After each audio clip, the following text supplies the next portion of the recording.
This conference will now be recorded. Sorry, I missed your intro. Oh, good.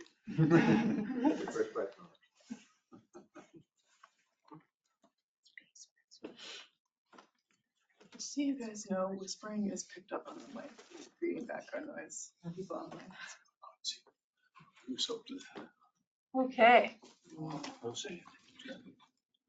again, thank you everyone for attending. Can someone online just let me know that you can see my screen share?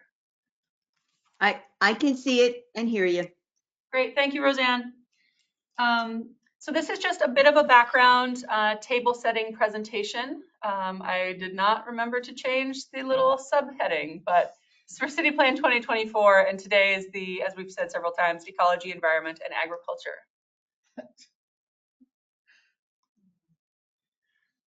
So first, what is City Plan 2024? City Plan 2024 is the name that we're giving to both this process and possibly to the document that will create out of this process. That is the overarching city policy document that will be guiding the city of South Burlington for approximately the next decade. If you look for it in state statute, it's generally called the municipal plan. That's the same thing. Our old one is called the 2016 comprehensive plan. These are all different terms for the same umbrella document.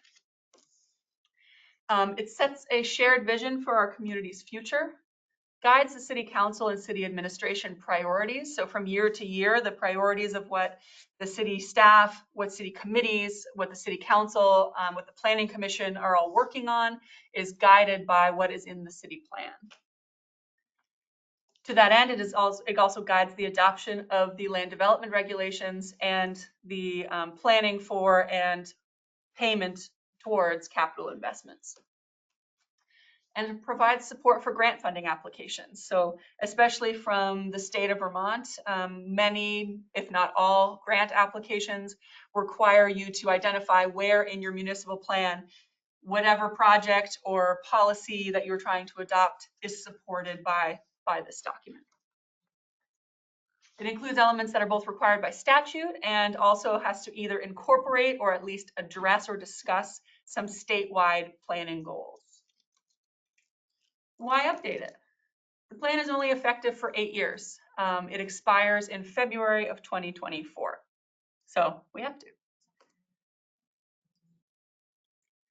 Here's our adoption timeline. If you've been to any of these meetings, these are all the same slides. So you're hearing the same thing again, but we need to, as I showed, adopt by February of 2024. Because of where that lands with budget season for City Council, our goal is for the final adoption by City Council of the plan to be by December of 2023, because then they can have December and January doing their budget things, which takes a lot of their effort and time.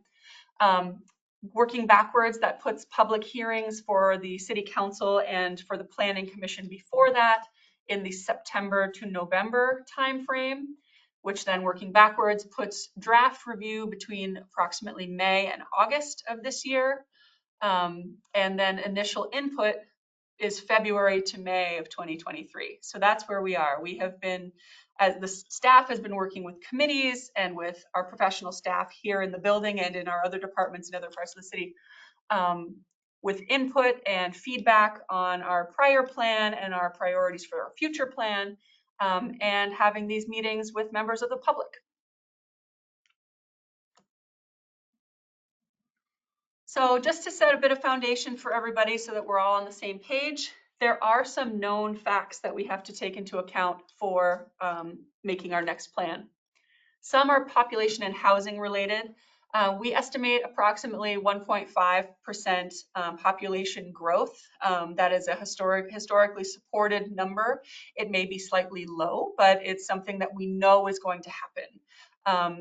The analogy for this is it takes a lot of energy to change direction on a cargo ship. We are the cargo ship, and the population growth in South Burlington is the cargo ship. It's not something that could be changed easily, and certainly not in the next 8 to 10 years. Along with population growth is housing unit growth. There's been approximately there's been an average of 143 housing units added per year. That has gone up over time. More recent years is closer to 150, and even more recent years, we've had some numbers significantly above that number, more in the 180 or so. And moving forward, we're not seeing that slow down. Currently, the overall housing mix, if you take all of our housing in the city, is about 49% single family, 6% duplex, and 45% multifamily, shown in this little graph. But our housing mix that has been approved since the year 2000 is overwhelmingly multifamily. The light gray is the multifamily, the sort of navy blue is a single family, and the light blue is duplex. So that's just something, how our community is changing, how housing in our community is changing. Again, a little more information. Projected population is up towards 22,000 in the next 10 years or so. Our population is diversifying. More people speak a language other than English at home, are foreign born, or is more diverse racially than it has been historically. And median age is expected to decline slightly in South Burlington, but not as much as in some other parts of the state. There's some land use knowns to share.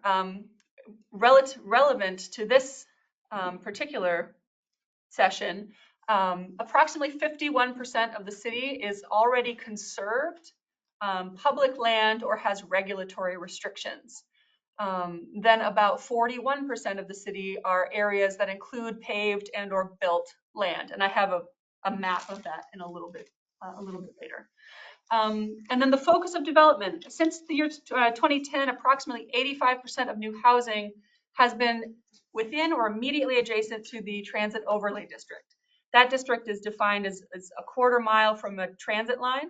So that is our proxy for some of our denser areas that we want to be denser, areas that are generally more walkable as bikeable, tend to be sort of the Williston Road area and the Shelburne Road area. Some transportation knowns. There's a lot of numbers on this slide. The important thing is that Chittenden County operates as a housing, employment, and transportation ecosystem. Many people work in one municipality and live in a different one, and vice versa. So there's actually only about 2,600 people who both live and work in the city of South Burlington. Many, many more either work here and live somewhere else or vice versa. Then, so the implication of that is anything that we do in South Burlington affects our neighbors, and anything that our neighbors are doing affects us. A few bits of policy knowns. We are considering the 2024 city plan as an update and enhancement to the 2016 plan. Many of the statements that were made in the 2016 plan were good ones, but our intention is to give them more teeth and to make them add some accountability and some measurability to statements that were made then. Last summer into the fall, the City Council adopted a climate action plan. Those targets will be incorporated into the city plan. And we are also planning to strive to qualify our city plan as an enhanced energy plan under state statute. And finally, we are also striving to have our plan be as data-driven as possible. We're lucky in South Burlington to have a pretty robust budget for things like for studies and consultants and things like that. We want to be able to incorporate what we have into the plan and also identify what we may want into the future so that that process going forward is a little more predictable. So a few bits of information for ecology, environment, and agriculture that are knowns. Recent regulatory work has advanced environmental protection in this area. And during the interim zoning process that occurred over the last well, not in the last year, but in 3 years prior to the last year, we adopted Article 12 environmental standards, which include protections like habitat blocks, expanded wetland protections, protections of steep slopes, flood overlay district, all sorts of other things. And the other thing is adding conservation PUDs. There are areas of the city where conservation PUDs are required, which then if a property is developed, 70% has to be conserved and only 30% can be developed. And then on the flip side, the sort of regulatory work is our LDR stuff. On the other side, we have more sort of data gathering and policy steps. We've identified during that IZ process, there was a process to identify priority parcels for conservation. The Open Space and Conservation Fund is robust and is well funded through a few mechanisms. From different people's perspective, it could be more funded or less funded, but it exists and is funded. And there has been voter-directed investment in parks and open space, including at Wheeler, Hubbard, and Red Rocks. And this is the map I promised you before. The darker gray, it's hard to see because there wasn't a good base layer and a good color, but the very dark color is generally developed land. I'm not saying that that area is wall-to-wall asphalt. It's not, but it's pieces of land that are generally developed. They may be underdeveloped, but they are developed. And then the light gray is conserved land. So that's whether it's publicly owned, privately conserved through a conservation easement or something else, or is conserved by regulatory restriction.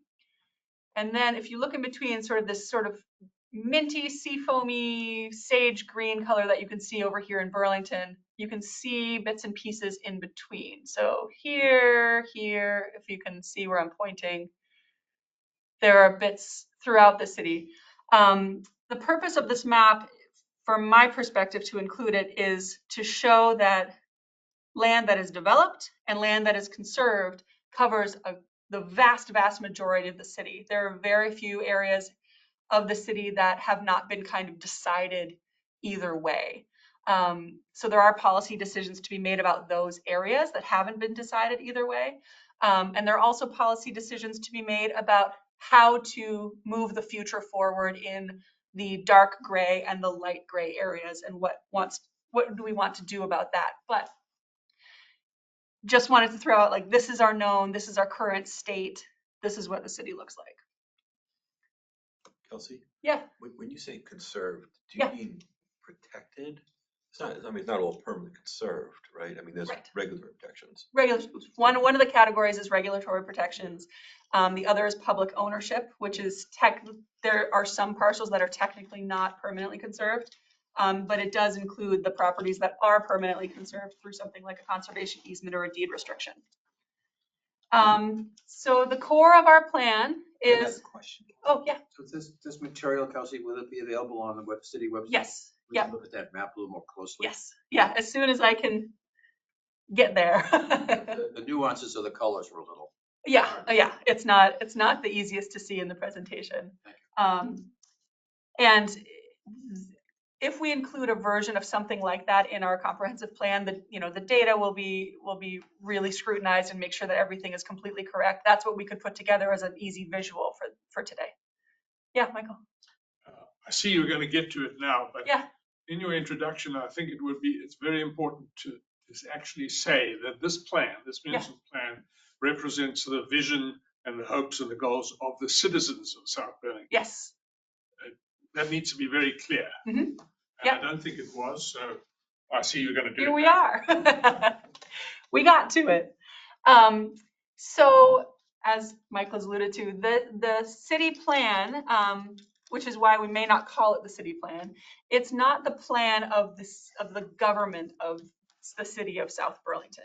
It is the plan of the community of South Burlington. So I would include residents, property owners, users, people who work here. There's an entire community who is involved in some way with South Burlington. So yes, that's I think what Michael was somewhat alluding to. But it is also driven by 4 vision and goal statements, and these are the threads that will be running throughout the plan. They're not called out as separate sections or chapters in the plan. They will touch every policy statement in every chapter that we work through the plan. So those 4 are inclusive, fair, and just, human-focused, climate resilient, and opportunity-oriented. And there's some more detail about what each of those means on our website. So just a few, before we get right into the discussion, a few ground rules. Just treat everybody with kindness and respect. We're all here to share our opinions and views. Value a diversity of views and opinions. Please direct your comments to the facilitator, who's here, Joe Sigali, and not to each other. And critique ideas rather than individuals. We want this to be a constructive process for everybody, and that's how we're moving it forward. So with that, I will turn it over to Joe. Okay, thanks, Kelsey. Hi, everybody. Again, my name is Joe Sigali, and I'm here to help facilitate the discussion tonight. Paul and Kelsey contacted me when they were getting started. I'm just a little bit about me. I retired from the Agency of Transportation back in June. I'm a planner. I've been doing planning for 30, 35 years. And so this was a good opportunity to still do a little bit of it, not, stop totally. I enjoy this kind of work. Just don't want to do it, 40 hours a week all year long. So we're going to structure the conversation around the goals. And but before I get started, I want to just get a little bit of feedback from you all using this online tool called Mentimeter. And so what you need to, and a bunch of you have been at meetings already because I'm starting to recognize faces. So you probably know how to do this already, but you want to go to your phone and type in menti.com, MENTI.com. Go to the browser on your phone. And then you'll get up you'll see the screen come up that looks something like that. And at home, those of you that are online, you can do it on your computer as well. And everybody finding that okay? Is this the same survey that was sent out maybe No. 2 weeks ago? This is just a few questions. And if you don't, and if you don't have a phone and can't participate, don't worry about it. This is just a little bit of a warm-up exercise. So go to the screen and enter these numbers: 7536983. So again, those numbers are 7536983. And can you switch over to? Yep, that's what I was going to do after you read the numbers again.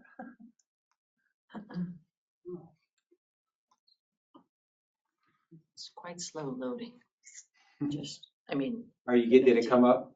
It has, but it's very slow loading. Okay. Could you explain the reason for doing this to those of us who are online? Why are we doing this?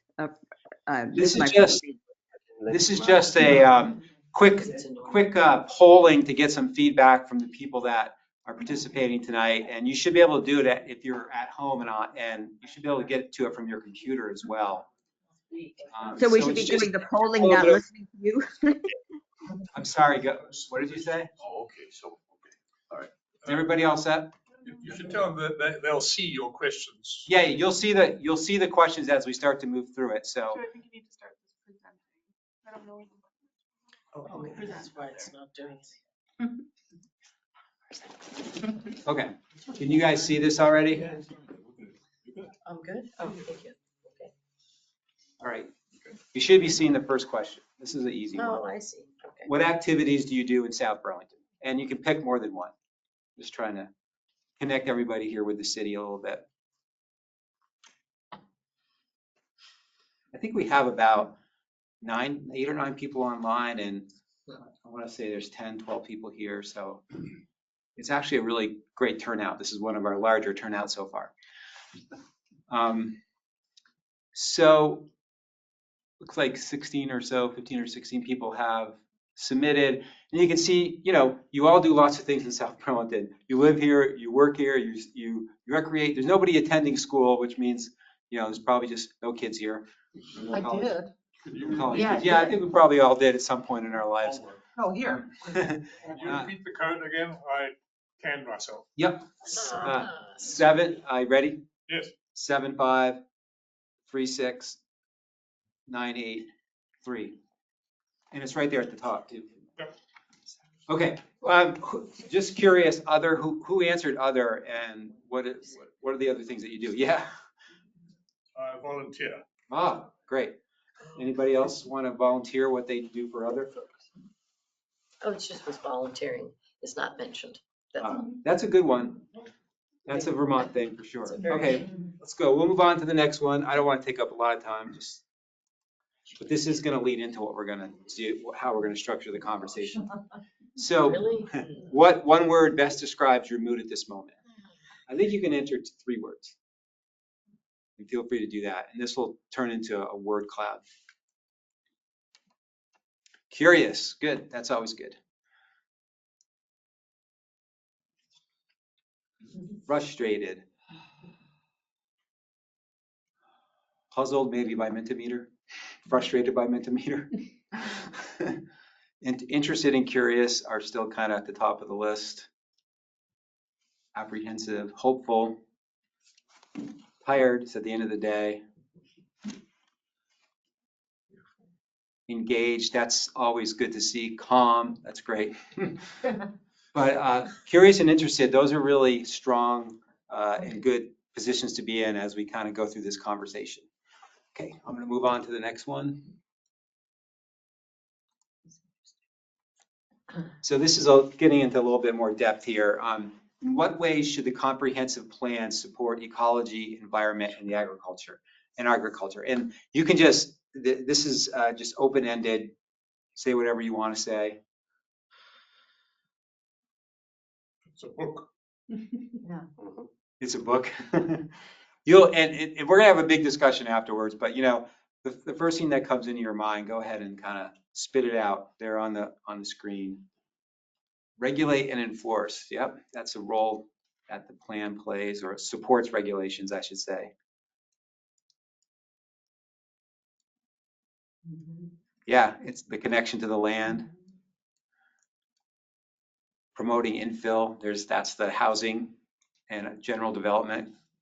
Creating metrics. I know that's part of what the city, what the staff plans to do for this plan. Preserving open space, obvious connection.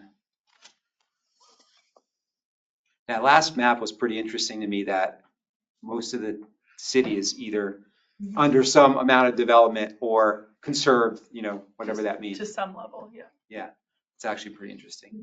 Holistically inclusive, creative. So we're going to capture all these, and I'll be sharing these with Kelsey and Paul.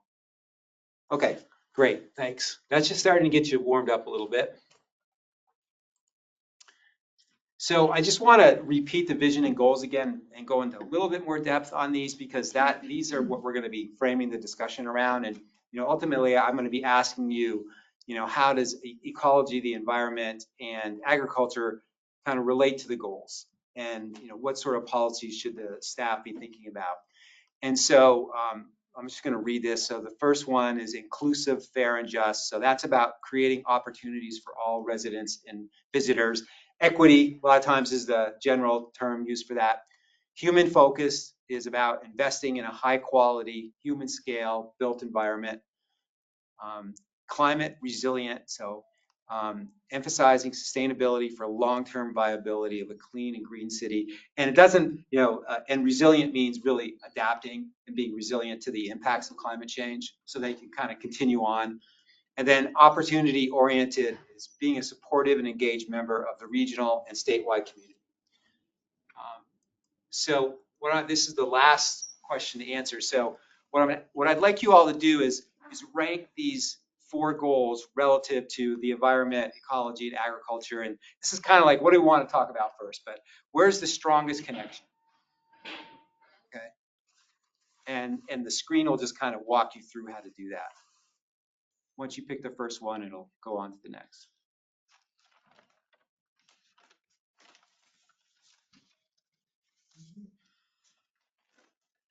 This is really interesting because it's been different ranking for each topic, as you might imagine, as we've been going through this.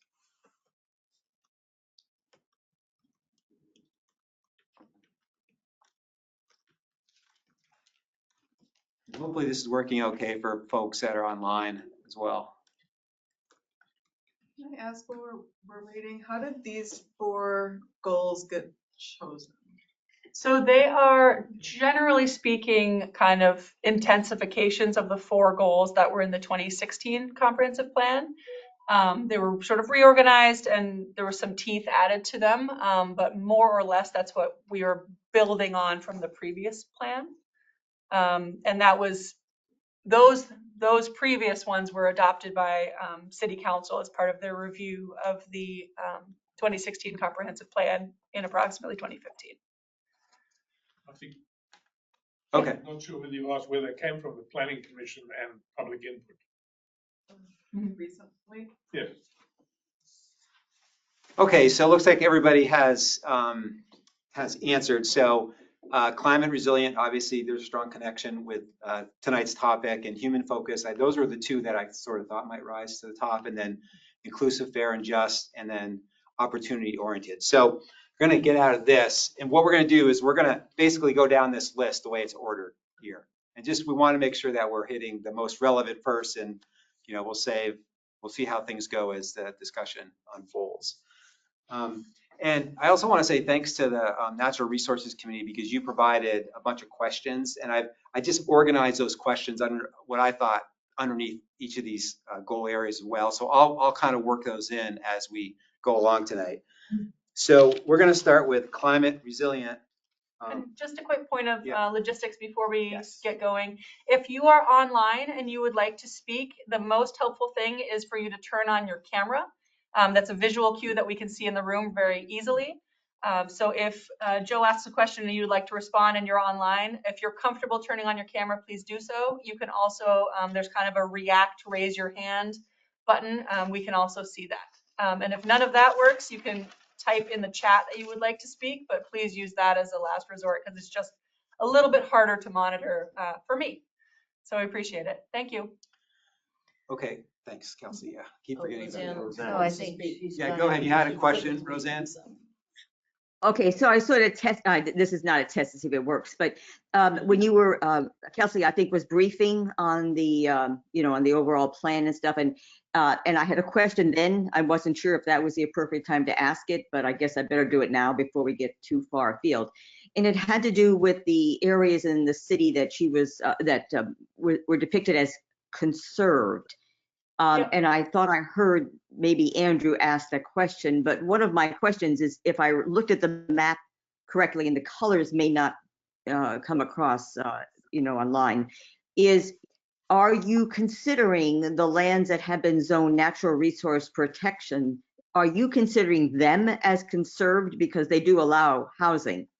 In that particular map, yes. So the SEQ NRP district would be considered as conserved. Conserved was just an imperfect umbrella term to be using. That light gray was anything from those conservation districts like the NRP up through permanent conservation by a land trust or something else. Okay, I just think that's a word perhaps we ought not to use because it has a legal meaning. And it more than that, it conveys to someone who looks at it with the idea that that land is protected and can never be developed. And we know that's not accurate. So I appreciate the feedback, Roseanne. It was intended as a quick visual just to show those sort of 51%, 41% numbers from earlier in the slideshow. It was just a visual depiction of that. It wasn't intended to be precise, and it won't be in the plan in that form. Okay. All right. Thank you. Thank you. Thank you. Thanks, Roseanne. Yes, go ahead. I don't know if you want to open this up. Well, yeah, let me do this. Let me get started, and then I'll just kind of get the conversation going, and then you can say whatever you want after that. So the question I want to ask is related to climate resilience. What do you think the role is of the environment, ecology, and agriculture? Obviously, it's impacted, but it's impacted by climate change, but are there actions and policies related to those areas that can help the city become more climate resilient and adapt and help reduce greenhouse gases? So we'll start with that big question, but go ahead and everybody, please introduce yourself the first time you speak, just so not everybody may know each other. I'm Sarah Dopp, the president of the South Burlington Land Trust. So I guess I'd say two things at this juncture. One is it's almost more that the open land influences climate resilience than the other way around. The open land and the natural resources provide natural attributes that help to mitigate climate change. So that's point number one, which people can elaborate. Point number two is that we categorize this discussion tonight as including agriculture, and I haven't heard the word mentioned except in the title so far. And so I think, one thing about all of this is that certain types of soils lend themselves better or less well to agricultural pursuits. And so part of our thinking ought to be not to cover up all of our best agricultural soil with development. That it's just one point in a discussion, but it's an important one. Okay, thank you. Can- Yes, yeah, please go My name ahead. is Michelle Corpus, and I'm on the NRCC, and I'd like to just add on to what you said and to say that not all agriculture is created equally. So if we're dumping a bunch of pesticides onto Yeah. the lands, that is not the same as regenerative agriculture. Right. And so I think as a city, we should be focusing, if we're really wanting to do things for people and for the environment, that we would really look at building in restrictions of using glyphosate and other petrochemical fertilizers within the city boundaries. Okay, thank you. Yeah, and also, Yes, agriculture. go ahead. You should just Excuse me, I'm introduce yourself Jean, again. still from the NRCC. Yeah. And I think agriculture is something also that provides, kept local instead of having it a ways participate to the climate resilience and reducing the CO2 by reducing transportation, by self-sufficiency. So that's also something important into agriculture. What kind of agriculture, but also where it's located. I think it's important for the city of South Burlington to keep some agriculture on the boundary of the city to promote that and build that community spirit that we want by using gardens, community gardens that are agriculture, brings also that work together, be together, create something that does a lot more than fight climate change, but it also creates a community and produces food. Yes. And that's not bad at all. So what is the sort of current state of agriculture in South Burlington these days? Like, is it, it doesn't come to my mind first when I think of South Burlington. But for community garden, for instance, I know there's a high demand and there's the low offers. I've been online for 2 years now, trying to get a little piece of community garden. And there's a lot of people who would like that, and availability is low. And we have two major agricultural enterprises in the city, Common Roots, of course, and Bread and Butter Farm, as well as some auxiliary ones right on our borders. I am somewhat familiar with South Village had a farm or has a. Yeah, that's a Common Roots. That's Common Roots. Yeah. But we've got another big farm that's getting, Introduce yourself and then. sorry, Lisa Yankowski, Okay. on the natural resources. We've also got a big agricultural area that is getting developed right now by the O'Brien brothers. So other folks had their, yes, go ahead, introduce yourself. Michael Bitang. I thought she was going to say something about it, but there's a big farm in the north of the city, which is the Belter Farm. Oh, yes. It's in a floodplain mostly, but nevertheless, it's an active agricultural enterprise. Along the Winooski. Yeah. Out past the National Guard. Yeah.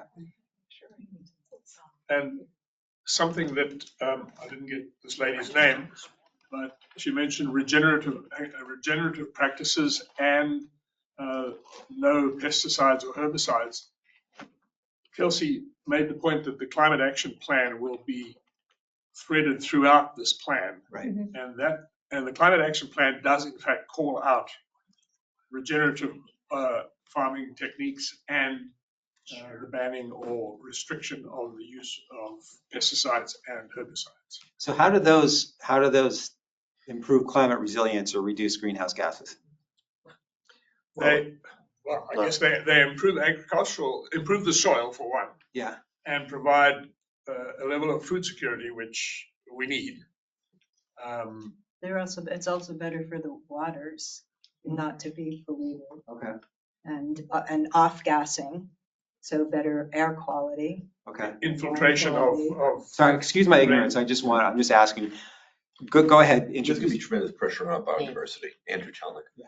There's going to be tremendous pressure on our biodiversity, right? Right. Plants and animals aren't going to be migrate fast enough as the climate changes. So kind of preserving our natural world free of pesticides that allows insects and pollinators and then the larger animals which eat those things And to also, thrive is going to, make us more climate resilient. and also the vegetables and frogs fruits. and the toads and all Yes. of that, because they're highly, highly susceptible to pesticides. Yeah.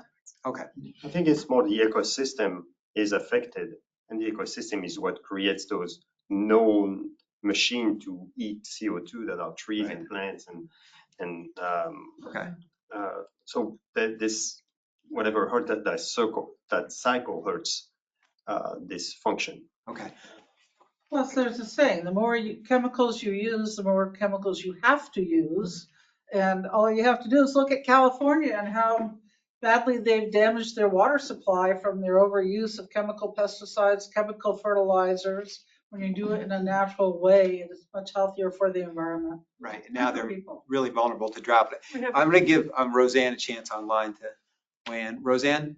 Yeah, thank you. I think your question was how do agricultural lands help us with the climate issue? I don't quite understand with the comments. If that was the question, the soil itself sequesters carbon.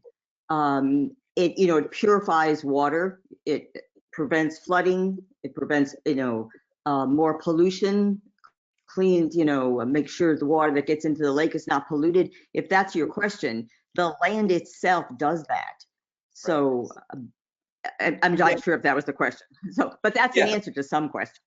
Yeah, it is. And the overall what I'm trying to get at here is, how does the environment, ecology, how does your ability and the policies that you make and using the plan as a leverage for the ecology, the environment, and agriculture, how can that help make the city more climate resilient and help reduce greenhouse gas emissions?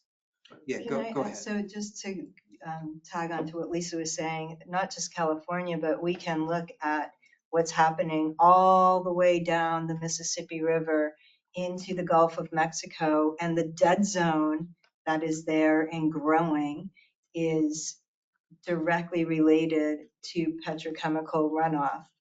And we all need to recognize that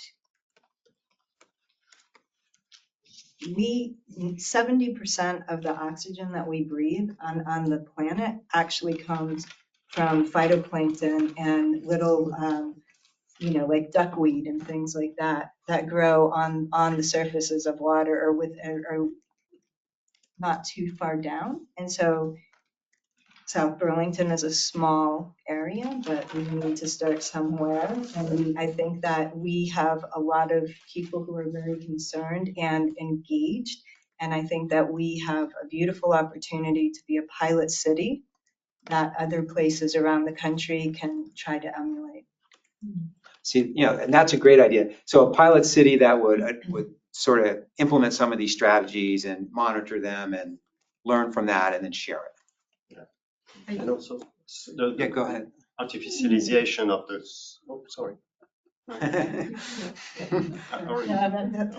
artificialization of the ground, basically putting asphalt, really promotes the global warming by the island effect. We know that the city gets very warm because it's the reflection and of the runoffs contributes to pollution. So natural resources conservation, yes, but also reduction of those that generate CO2 and all those areas. So. Thanks. And anyone online want to weigh in on this? It's hard because I can't see you. Carol's got something. Yeah, go ahead. I just want to make sure they. Carol with Common Roots. I'd like to just explore Sorry, a could little- you introduce yourself? Carol McQuillan with Common Roots. Oh. I'd like to just go a little deeper on the value of regenerative soil practices because, yes, it is without pesticides and chemicals. However, the practices are regenerating the soil because there's full rotation of your crops. Land is held in fallow years to be resting. You have to know the mineral density of your soil. So you have deeper levels of soil testing to plan the cover crops that you're going to use or the minerals that you're going to add to the soil. So regenerative soil practice is, I think, my best way when I'm talking to interns or high school students.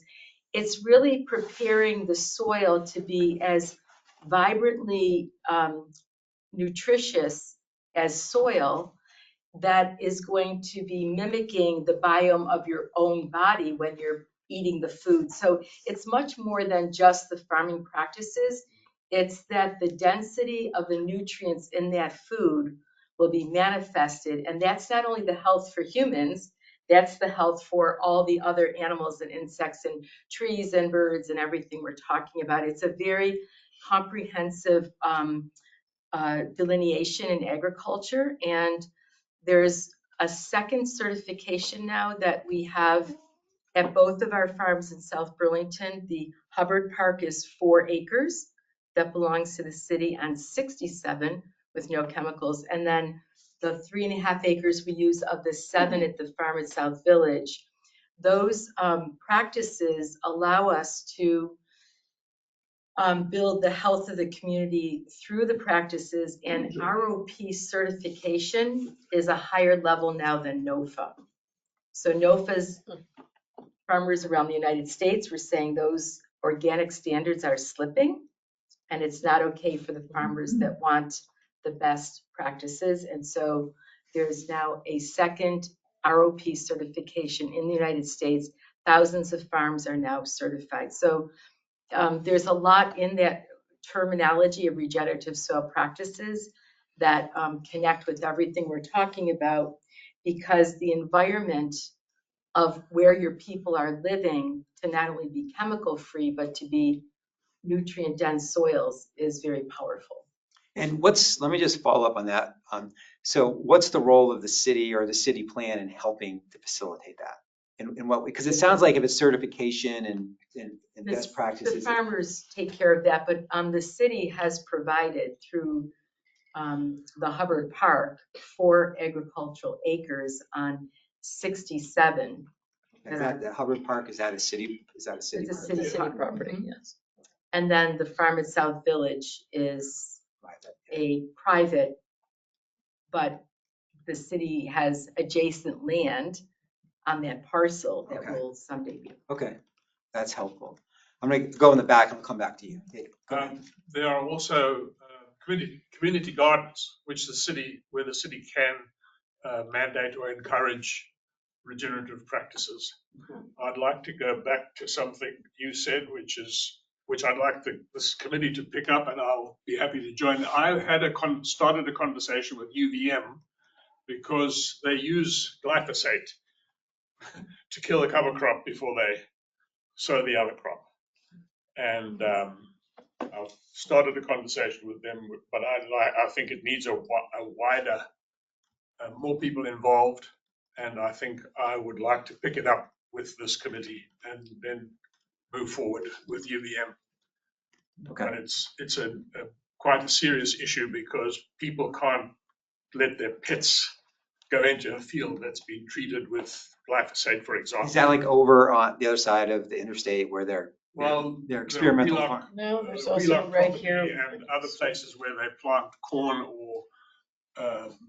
or hay. Okay, great. Yes, go ahead. So a couple other points. One is another thing that the city can do and has done is to help provide some of the open space funding for agricultural enterprises. So that's another thing. And then just following up on the um, regenerative practices, another facet of this is that the soil itself is holding a lot of carbon dioxide and other things that we don't want released into the air. And so the plowing practices can be modified so that you're not wholesale turning the soil over every year and releasing all the stuff we're trying to sequester. No-till, yeah, that's a big. Do you have, sir, do you have a thought? Yeah, go ahead. Penny Tompkins. This is a little bit, it's about the agriculture, but not necessarily about the climate resilience, but there's also an aspect of if we are growing more of our own food close by, which Joel mentioned before, that also helps, we're not transporting it in. But there's also an equity piece of that we share food with our food shelf now that we have. Common Roots gives food to them, other farmers, people growing their excess in the summer give to the food shelf. So there's an element of the city supporting community agriculture, whether it's in your backyard or in an official plot. And I think anything that be written into the comprehensive plan that encourages, the whole victory gardens, whatever, encourages that kind of use for agriculture would be good to have, and have that kind of a priority run through. So. So the questions that I kind of put under this goal that came from the Natural Resources Committee, or really some of them are statements too, or just, how can the comp plan illustrate ways to conserve and protect natural resources? And by doing both, creating a pesticide and fertilizer policy, which sounds a little bit kind of what we're talking about here, right? And then advocating this, we haven't talked about this yet, but advocating for canopy conservation and funding for ash tree replacement, and outreach about tree age and heritage tree protection. Any thoughts on that? I mean, I can see why canopies, trees are important for all kinds of reasons, but for climate change, they absorb CO2 and they also provide shade, and they also help manage stormwater to some extent when you have a canopy over a road. But yeah, go ahead and then we'll So swing. plants in general are going to help with soil erosion and sequestering carbon dioxide. A lot of it is just getting, the city can provide information, they can provide education. That's a big part of it. And, if you've got rules in place, that can help encourage people to have to maybe, practice better practices. Right. Yeah. I mean, Yep. it's like our recycle program. I love how much we can recycle here in South Burlington. And I think, it's along the same type of approach that, you get out there, you educate your population as to what they can do to help better the environment where they live and why you want to do it. Yeah. Thanks. I'm going to get Alan, then I'll come to you. Go ahead, Alan. Can you hear us? Yeah, thanks so much, Alan Strong. He, him, his pronouns, member of the South Burlington Land Trust. And yeah, I think, I'd really like to, focus on things that are measurable. And the city actually did a tree canopy analysis, I think, maybe 6 or 7 years ago. So that's a really easy way to keep track of progress is tree canopy cover in the city. And I think, there'd be another one certainly with respect to soil is we've got great soil maps of the city, how much is actually being paved over and developed and how much is actually available for whether it's community gardens or larger scale agriculture. But I think things that are measurable are really important. Yeah, that's good. Those are great suggestions. I know, like I said earlier, the city staff is going to have to be coming up with some measures. Yeah, go ahead, John, right? Yeah, John Lasange, Natural Resource Conservation Committee. One of the problems we have here in South Burlington is we do not have an ordinance on pesticides and herbicides. Okay. And we've developed a draft and it's been given to the city, the staff to work on over time. And one of the stumbling blocks is it needs to stay in bounds with what the state has. and the state just put one together. I don't know how good it is. Some of the environmentalists don't think it's tight enough. Others think it's about as good as you can get. But we need the coordination between what the state has set as its standards as we develop ours. We don't have one, and we've heard a lot of conversation about this, but it's one of the goals of our committee to be sure to adopt, and we have a draft that we've done and sent to get the conversation started and get the staff to be able to work with us, to work with the state to do it. So it's a big, big initiative that we're right in the middle of, and hopefully we can move forward with it. Great, thanks. Yeah, go ahead. Going back to the tree canopies, I think it would be a really, as a city, I think we need to be careful of when we are allowing building. I understand, we have a lot to do with housing and whatnot, but when we're looking at places where housing can go, I think we need to focus on infill. And if we are going to allow trees to be removed, like just happened a lot, I think we said, was who mentioned that the O'Brien Farm is building something. I don't know that they were required to replant trees to replace all of the trees that they took out. And I think it would be very good for the city of South Burlington, again, maybe as a pilot project, to require, and this happens in other places of the country, to require that if you take trees down, you must replant you have to do mitigation measures. And we are, according to the climate action plan, we're looking at maybe at losing many bird species and whatnot. And if we want to protect our tree canopy, while we're building, I know housing is very important, but we also have to replace the natural resources that we're losing because of, and I think that we could create policies of mitigation measures. Okay, thank you. So I want to just keep us moving. You can bring your comments in wherever you want, but I just want to talk about the human focus goal. So investing in a high quality human scale built environment, a little bit, I think, kind of what you just alluded to. Again, it's like, what's the role of ecology, the environment, agriculture, and a human focused goal? So any thoughts, reactions to that? Betty. Betty, go ahead. Hi, I'm just sitting here with my notes. A couple of things. When you talked about when we're talking about tree canopy now, and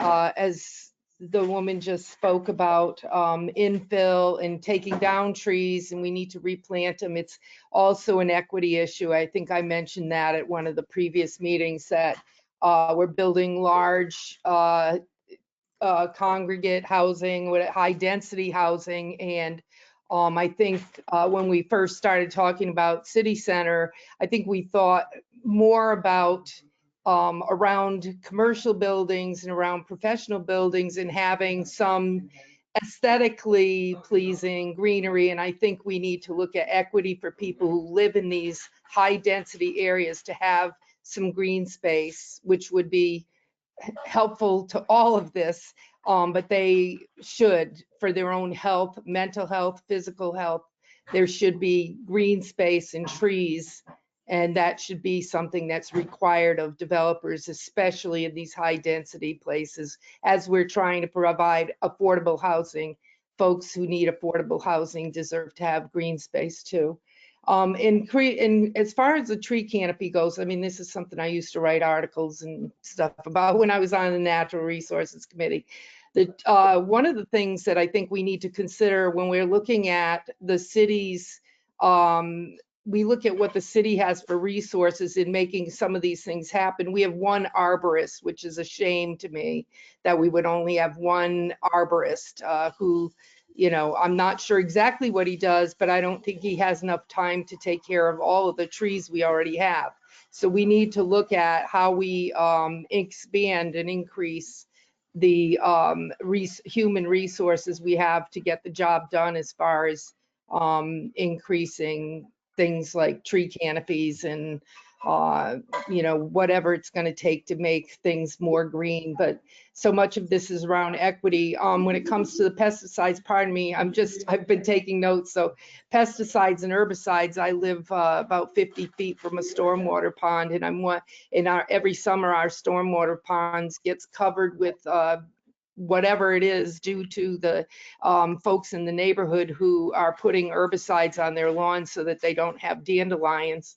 And I'm just wondering if one of the things we shouldn't be doing is looking at our stormwater ponds and what the surrounding land, what's happening to that surrounding land around these stormwater ponds, and whether or not that's one of the places we could be talking about restricting the use of any kind. At minimum, we should maybe look at those areas and say that we don't want, you know, herbicides used within 200 feet of a stormwater pond or whatever it is, you know, whatever.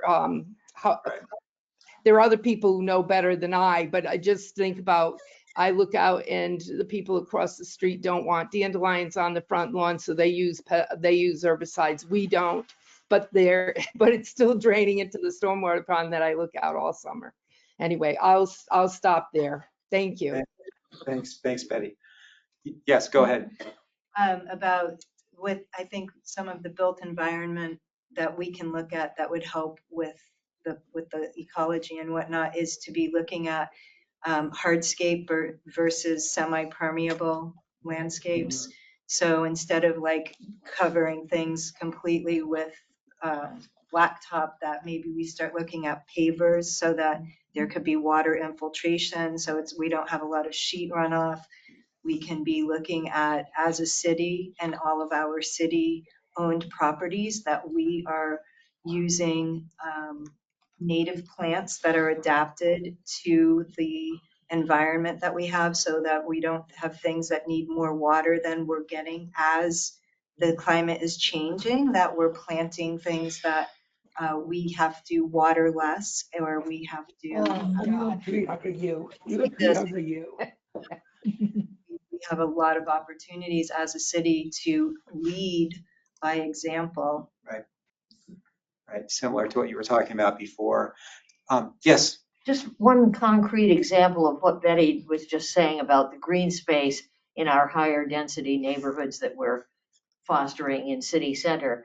I'm a little bit lost track now, but there was a time when we were beginning to think about the design of city center, when there was an awful lot of concentration on a 1 to 2 acre town green kind of thing, kind of central to city center, which would provide, you know, place for kids to have a ball game, picnicking, just sitting out on the green and reading, whatever it might be, which would benefit every person who lives in the city center. Right. And that slipped away somehow.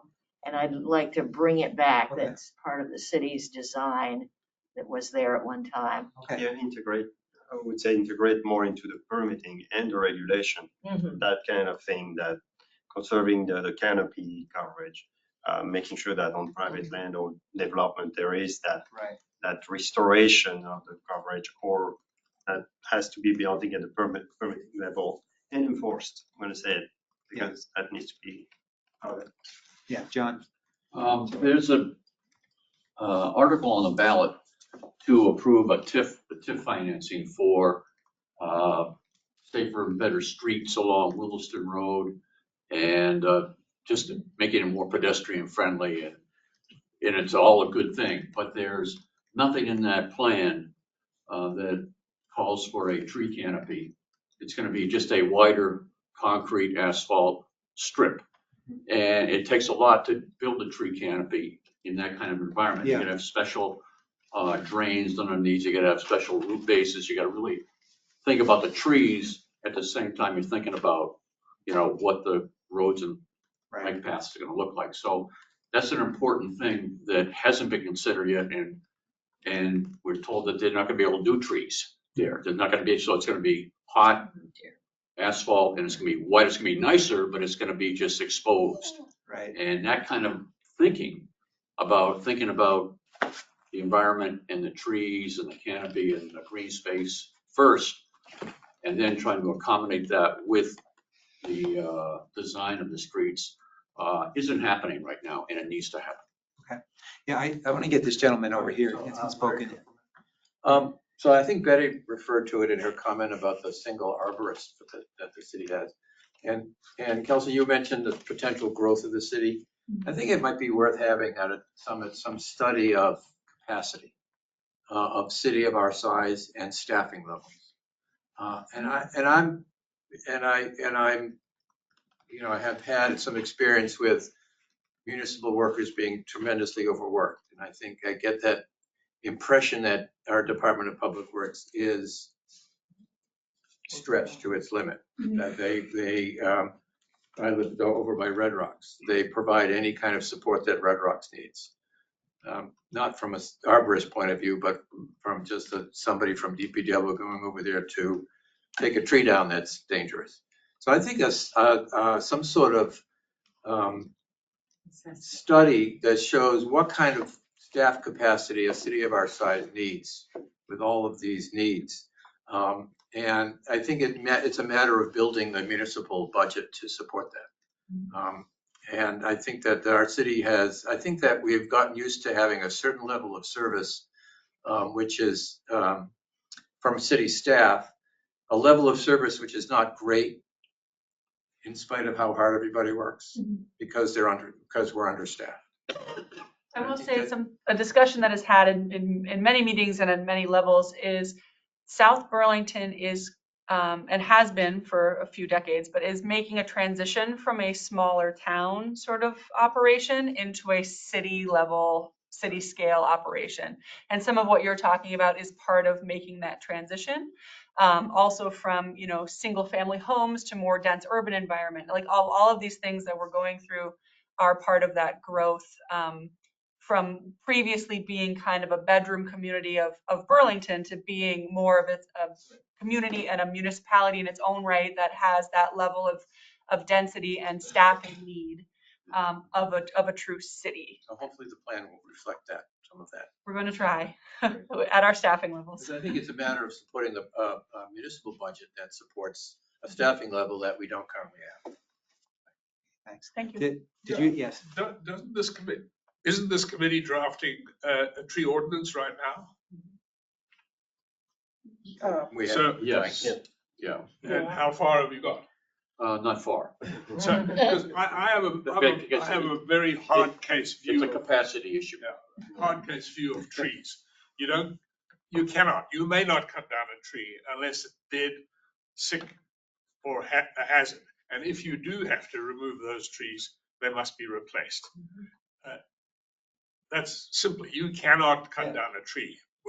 Trees are part of this human scale because they provide places where people can cool off. Right. If they don't, many of us don't have air conditioning. We need trees to go outside and stand under. Yeah, Keep well, that's a cool. policy. Did someone else here have their hand up? Did you? It's okay. Went up and went down. Roseanne. Yeah, Roseanne, go ahead. Yes, I can't see the gentleman who was just speaking about, talking about capacity of our city and our city staff and our infrastructure being stretched. Then I think Kelsey was saying something about how we may be coming in the larger city than, but I think we ought to, put the horse in front of the cart and know we have finite resources, both environmentally and economically, but now we're talking about environmentally. And we ought to do that first before we build to a capacity we cannot sustain. So as we're talking about the environment and food and agriculture, we ought to look at what the land can sustain, how many people the land can sustain. And that would be a real interesting way of using this section of the comprehensive plan as what do we need for the human beings that live here now? How much land do we need? How many trees do we need? How much growing area do we need? How many wetlands do we need? That kind of stuff, which I don't think no one ever talks about until you don't have it. And then you can't build a tree or a deer, but you can do storm management ponds and stuff. Yeah, it's I would interesting. really like to see a city thinking like that. Yeah, I mean, that's how you approach infrastructure, right? It's like, how many roads do you need? How much, water service do you need? And you don't think about that from the natural environment side. But go ahead, Alan. I just wanted to second Roseanne's point. I think that's a great way to think about it. And also just in terms of the capacity with respect to um, the city staff and infrastructure, affordable, affordable was not too far behind human in terms of the ranking. And you all of a sudden start to get into the tax burden as to whether or not, people can actually afford to live in South Burlington if we're putting, if we need all of these, amenities, staff, infrastructure to actually to be able to live here. And schools, biggie. Right. There you Yeah, go. Yep. we're going to talk about the inclusive, fair, and just in just a minute, but I want to, I just want to bring up the questions that the Natural Resources Committee raised, I think related to this goal. How can the comp plan promote pollinator-friendly landscaping and planting and create partnerships for education, outreach, and policy development? So any thoughts about that one? I think we talked a lot about the pollinator-friendly landscaping and planting, but what about creating partnerships for education, outreach, and policy development? Partnerships with who? Go ahead, yeah. Yeah, on the pollinator question, partnerships with companies that own and operate ground-based solar systems. It's a huge opportunity, and it's With solar systems, you said, yeah. yeah. Pollinator, you can plant pollinators, acres and acres of it. Right. You can't farm necessarily, Right. but you can certainly do that. Plant wildflowers. Yeah, go ahead. Under solar panels. There are nonprofits like there's a nonprofit called No Mow May that we can partner with, right? So you leave your lawn unmowed in May, which is a really important time for pollinators. And there's other nonprofits that encourage people to, leave half their lawn or all their lawns, more natural, right? With, getting away from our typical grass, right? To a more diverse kind of ecology that would support pollinators. Bring back the dandelions. No, really. No, I mean, it's not. Dandelions are the Dandy, very dandy. first and sometimes Dandelions are only dandy. food. I love them. Yeah. Only food Spring. for the honeybees they're the first things that come up, and they're Yeah. really critically important for honeybees. Well, and people could have clover lawns. You can have alternatives to grass and, you can have other types of lawns. So. There was also, how can the comprehensive plan ensure protection and conservation? I think we've talked about this, but I just want to make sure we're not missing what you, protection and conservation of the city's remaining natural lands, and at the same time address the need to construct more housing. I think we've kind of touched on that. Anything else you want to add to that? They're not mutually exclusive. Yeah, that's No, right. not at all. We've got plenty of land or places where we can build housing, both infill and reuse and repurposing. There's tons of open, unused buildings up Dorset Street, for example, Shelburne Road. and other places where there's space to build without having to build Consume on more. our precious Makes protected land. Yeah. So Perry's Fish House has been sitting and deteriorating for many years now. That would be a perfect place to put some high-density housing, in my opinion. I mean, that looks like a great place. Sirloins. Yeah, so I think, what Back in the day, it was very. could the plan sort of support that redevelopment? They knocked it down. Existing lots, yeah. Did not. It's been removed. It's Shelburne though. Well, there's a lot there. Is that, no, is that in Shelburne? To I thought it was Shelburne. still. Perry's Fish House was it where Goodwill is on Shelburne Road. It's in South Burlington. Well, there's some big, Okay, so. there's some big building out there. But that we get the point. I mean, it's. But also the priority of, Yeah. if you can build on an empty land and build on a parking lot, developers are gonna look at the empty land, because the regulation for parking lots are such that you need to have so many car spots for, and maybe that's, again, the regulation favor the conservation of natural land and just use what's already altered, what already has been hurt to the point that it's no longer. So just that is something that has been changed. There are no parking minimums anymore. Right. What was, There are no required parking minimums. If you come in and you want to build a Staples, you're not required to have 40 parking spaces or something. There's no city requirement. Yeah, but still build on the parking, Mhm. yeah, Okay, go ahead, please. reduce. My name is Catherine Blake. I'm on the Natural Resources Committee. An issue that I sort of see playing out culturally is that people in Vermont or people moving to Vermont don't want to live in high density housing in city centers. They want, their homestead on a few acres with their chickens and their hobby farm. So there needs to be some sort of culture shift where in order for us to preserve the aspects of Vermont that we love, like open lands and agriculture, we need to be willing to live in multi-family housing in downtowns, or we need to attract folks who are interested in urban living to South Burlington. I feel like that's sort of the aspect of this housing and open space conversation that I haven't seen addressed. And I don't know how we address it, but I think it's going to come into play. Right. And I think maybe it was Eddie or Roseanne who said it, but Mhm. I think if you provide enough open space in combination with, multifamily housing, then people will feel more comfortable living in those sort of situations. And actually, South Burlington is trending in that direction anyway. The development there, half the housing units are now multifamily or more, something like More that. than that. Yeah.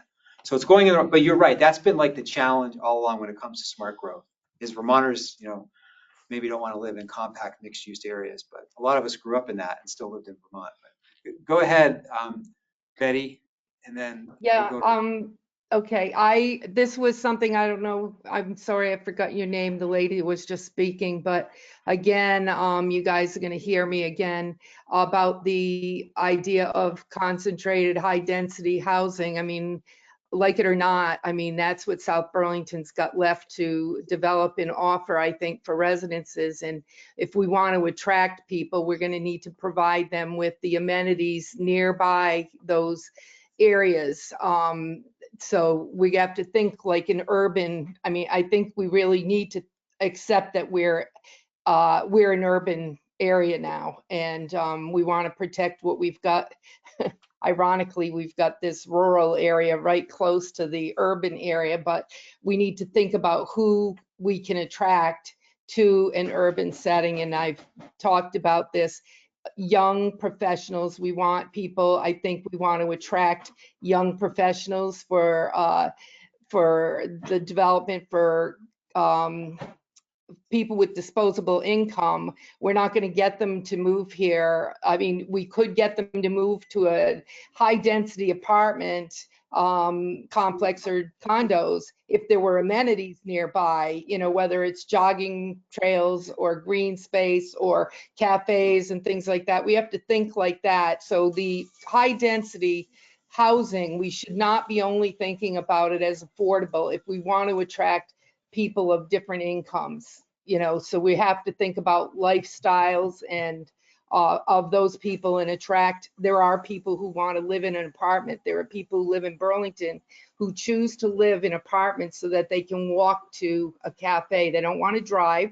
And we keep talking about wanting people out of their cars. We need to provide them the amenities that they would want that will motivate them to get out of their cars.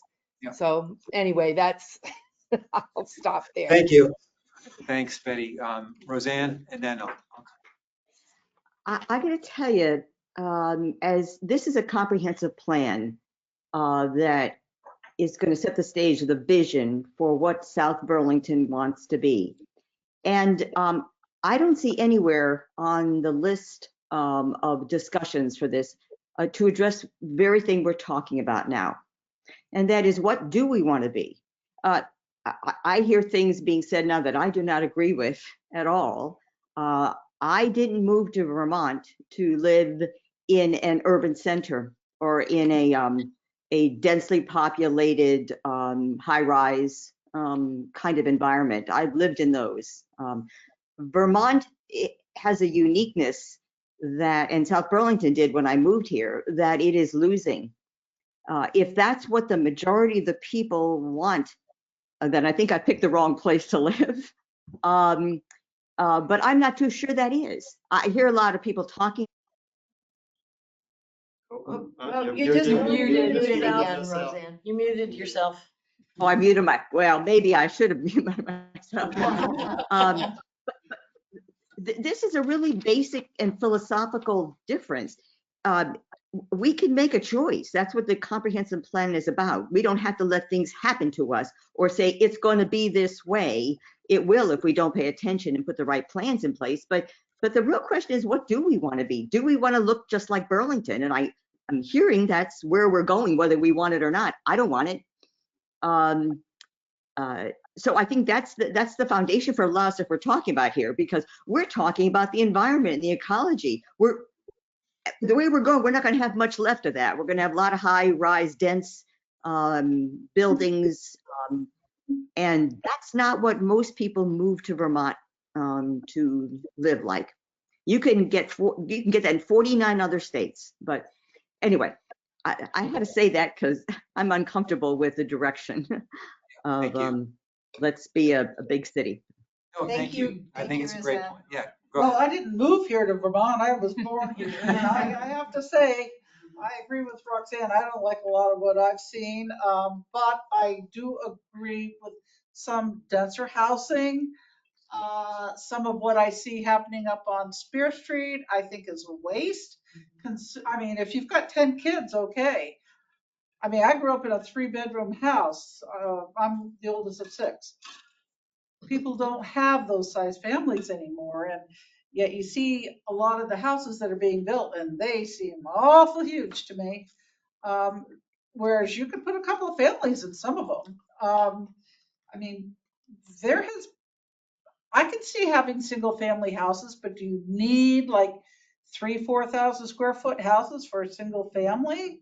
Can you condense them more? Maybe have smaller plots, maybe have a community area where you can have, say, a playground for the kids. You can have gardens if their yards aren't big enough.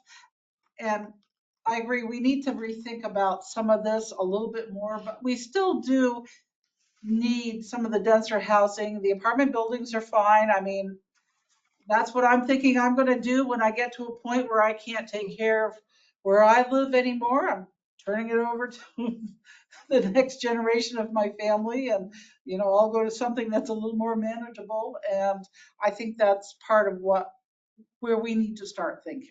This takes us into the human scale thing. I'll only be a second. Yeah, go ahead. No, Into please the go human ahead. scale thing a little bit, because some of our most beloved neighborhoods are the older neighborhoods in South Burlington that are largely quarter-acre lots.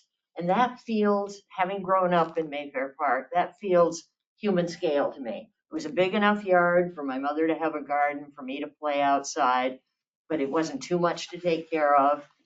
Enough space between the neighbors, but close enough to feel like a community. And that's what we're not building anymore.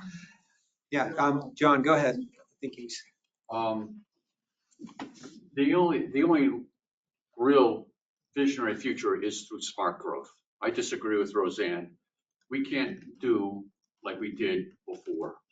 We can't build those little car culture communities out there that we all love, and that's not why you move to Vermont. If you're gonna want that, you're gonna have to go out to. You can't think about that in Chittenden County. You can think about that if you want to go to the Northeast Kingdom, or you want to go out in Underhill, you want to go out, you want to go where you can find that kind of living. That kind of living in Chittenden County has to end. We can't be the housing hub for Chittenden County.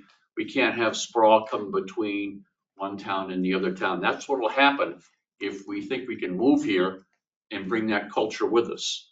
So it's going to be really important that we really sacrifice for smart growth. And really, we have to have denser housing. We have to have that in each town. And it has to have its own little city center to do that and protect the open lands in between. Otherwise, it's going to be just filled. gonna be sprawled in between towns, and we've seen counties all over the country like this. So that kind of cultural shift is a hot topic now. Yes. There are candidates running for office that are dealing with this issue. It might be the most important question that is there for us to deal with. We're wrestling with it as a committee. There's not a lot of easy answers, but there's a very clear future if we don't think about smart growth and put the brakes on sprawl. Can I jump in here, Joe?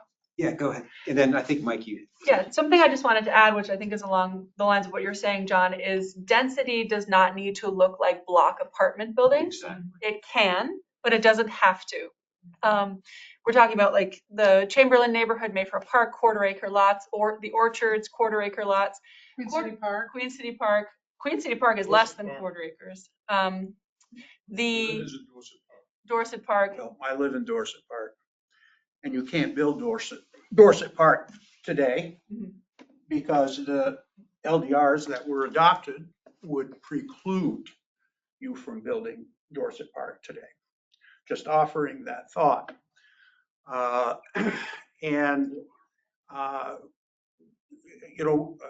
With respect to Chittenden County and South Burlington, my feeling is that we are a hub. We are a commerce. We are a living hub. We have some great companies in this community. We have an infrastructure. We're not the only one. There's other communities around us that have some infrastructure too.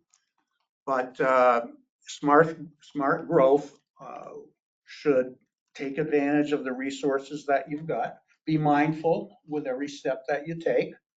I wholeheartedly support the climate action plan, or most of it. We're all in the same boat together.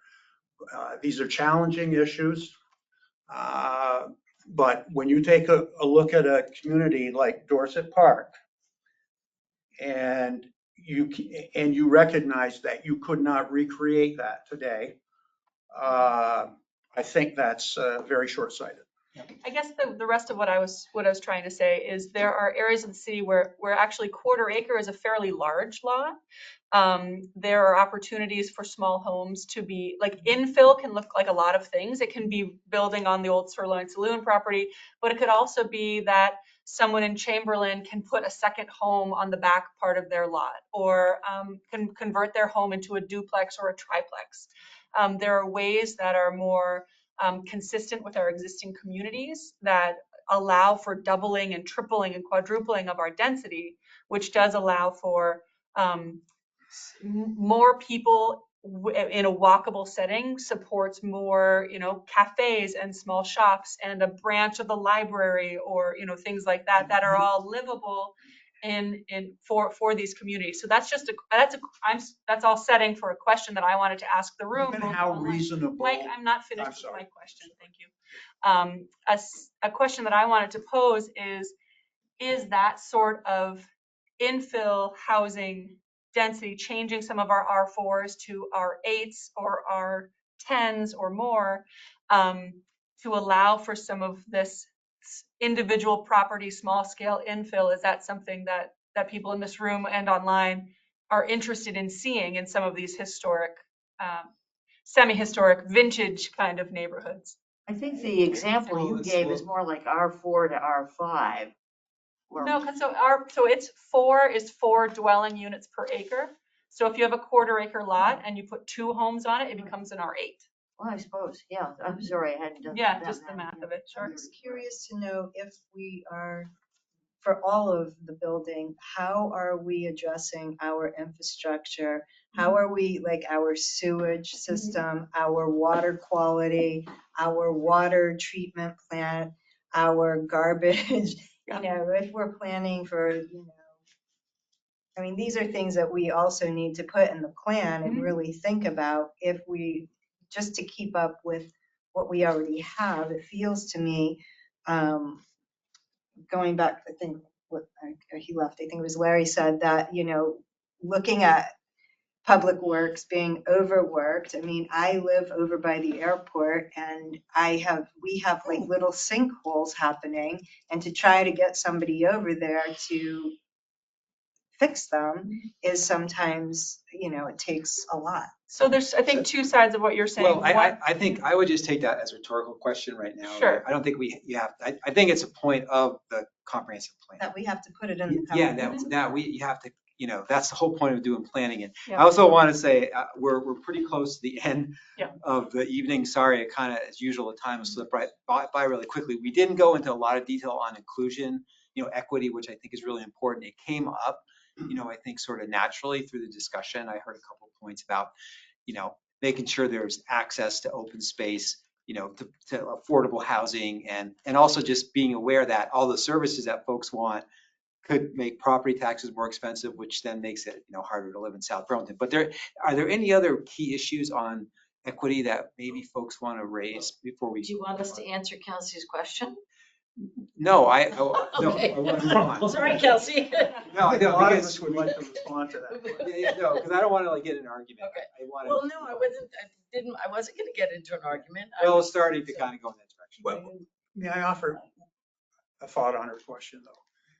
I mean, I spend a lot of my time on the housing advocacy side of conversation. But what, Kelsey, like in a perfect world, okay, density, create it, do some of the things that you did, but you've got to recognize that there are great concerns that the people who live in these neighborhoods have about the impacts. They're unknowns. And so to start off with, you resist the unknown a lot of time until you can get comfortable with it and understand it better. So even though if you're a housing advocate, the idea of what you're saying is a no-brainer, it's not a no-brainer to the folks who live in these environments. So it takes a lot of heavy lifting, a lot of conversation with people getting in the same room, talking to one another, and figuring out where you can go in order to try to reconcile some differences and to make progress. Penny, is there something you wanted to weigh in on? Sorry, I didn't Well, mean to cut you off. Yeah, I'm afraid to. No, I was just going to say, I think we Don't should be be afraid. open to the kind of thing that you were describing. And Mike makes a very good point. You have to make sure you're bringing everyone along so that you don't suddenly. Yeah, there's an education and Really- outreach component. Yeah. And Yes, just community discussion. And what, yeah, I'm sorry, I don't know the name of the lady who was here, but, oh, there you are. And also that you have to take into account all the other impacts because, South Burlington's just going to keep getting more expensive to live in. And that's just a kind of a reality. So where's the balance there and where's the equity there for people? I mean, I will counter that with if you have a home on a piece of property, even if it's small, that home is worth a lot more than the land that it's sitting on, generally speaking. So you are actually expanding the taxable property in the city. So it's not necessarily that the taxes on the existing residents will go up because there's more stressors, because those additional homes, in some calculations, and I'm not the tax assessor, you do gain a lot of tax revenue from the additional value from homes on those smaller lots. But also, I mean, if we do that kind of density, I mean, as long as we can preserve the human side, and it's absolutely not a contradiction. There is cities everywhere in the world that are super packed and dense, and it's very pleasant to live in. We just need to reach that. But I can see that a model that has failed in the 50s, where we sprawl everywhere, has cars everywhere, that nobody knows nobody, that we waste water, we cut all the trees, etc. That we know has failed. So that's why I don't want that to be reproduced in what we want to do in the next 8 years. Something that we've seen, we can look in the rear view mirror very easily and see how it suddenly did lead us to the problems we have today with climate change, with all kinds of pollution, etc. I'll go ahead. Just to pick up on Kelsey's point, we can rezone R1 to R4 or R8. We can rezone R2 to R4 or R8.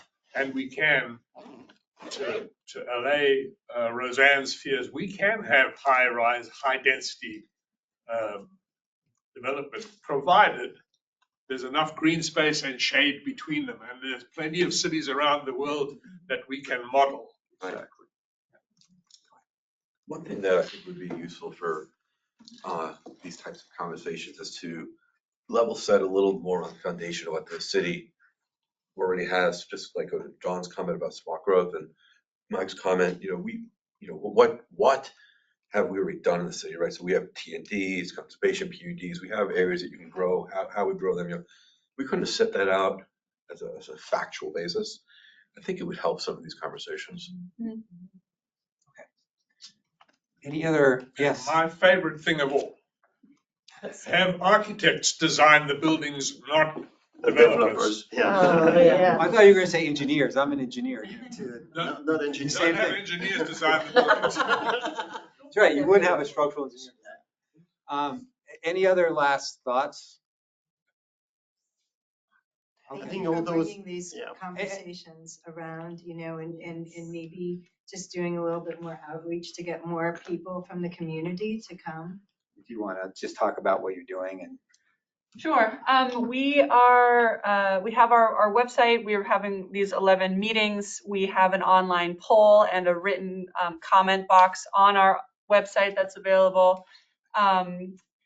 We are welcoming sort of feedback from everybody and anybody. And, if you don't have time to come to these meetings, there's ways to submit online or just call me directly. We are also having individual meetings with other interest groups like the South Burlington Business Association, the Wednesday Senior Lunch, other different things, and all of our staff departments. So that's the other thing. What we're doing is working with our staff departments, recognizing that they see different populations than I see in planning and zoning, or that maybe you interact with on a daily basis. Police and fire interact with different people. The recreation department interacts with different people. So we're using some of our staff as proxies to reach some of the concerns of other communities who maybe don't attend public meetings as readily.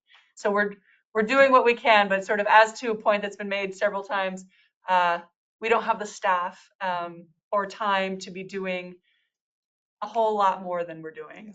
We're doing our best. I'm going to have Alan then. John, we'll give you the last word tonight.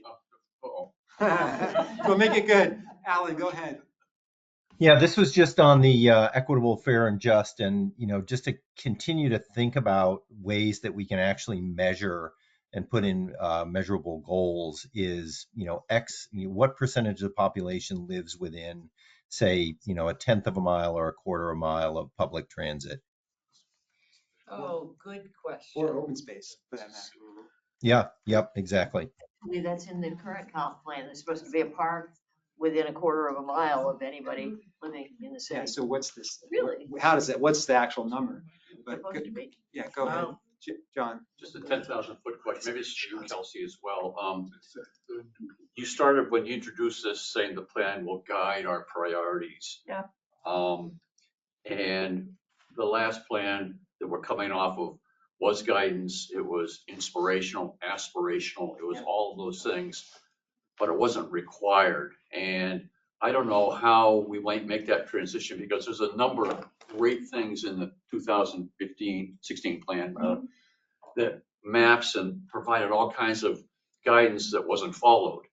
And the question I would have, will parts of this plan be required, be mandatory, be you must do this, yet you must follow?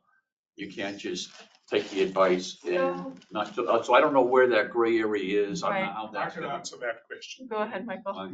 The preamble for the LDRs is that they are there to implement this plan. Yes. And he's right. We haven't done a good job of doing that. Mm-hmm. So sort of the short answer is no. The plan is, the purpose of a municipal plan is for guidance for the regulatory work through LDRs and the budgetary work through the city council and everything else that goes on through the following 8 years. It is not actually intended for it to be mandatory. It is intended to be what sort of sets the goalposts and sets the parameters for what the city council and the city government and the community are doing moving forward, with the intention that, you know, you can never anticipate everything that's going to happen. So there does need to be some level of flexibility with how things are prioritized. Not necessarily that you can change from what the policies that are said in the plan are, but to say, we're going right now, we've decided as city council, especially the city council can decide we need to address this thing first, and then we need to address this thing. So there's not really a way in the plan to say we have to do this thing first and then this thing, because that's left up to our government function in the 8 years following.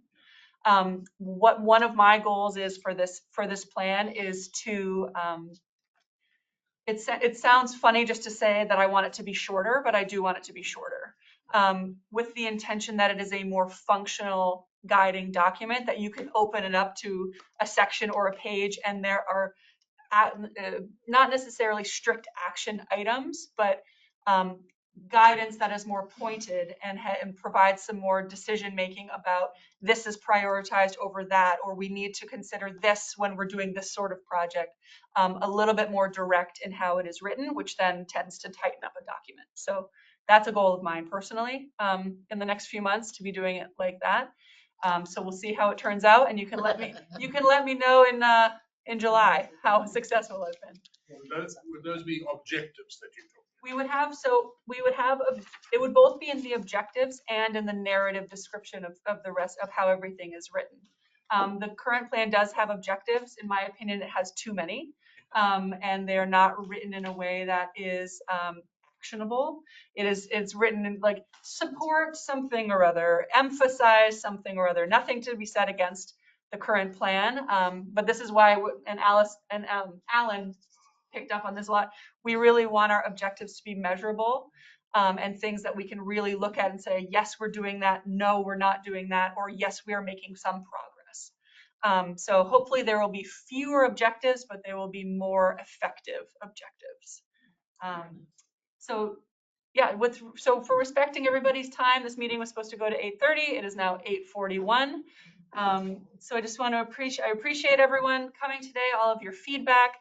As I sort of said before, there is a poll available on the website. There's also a written comment box that you can provide any written comment.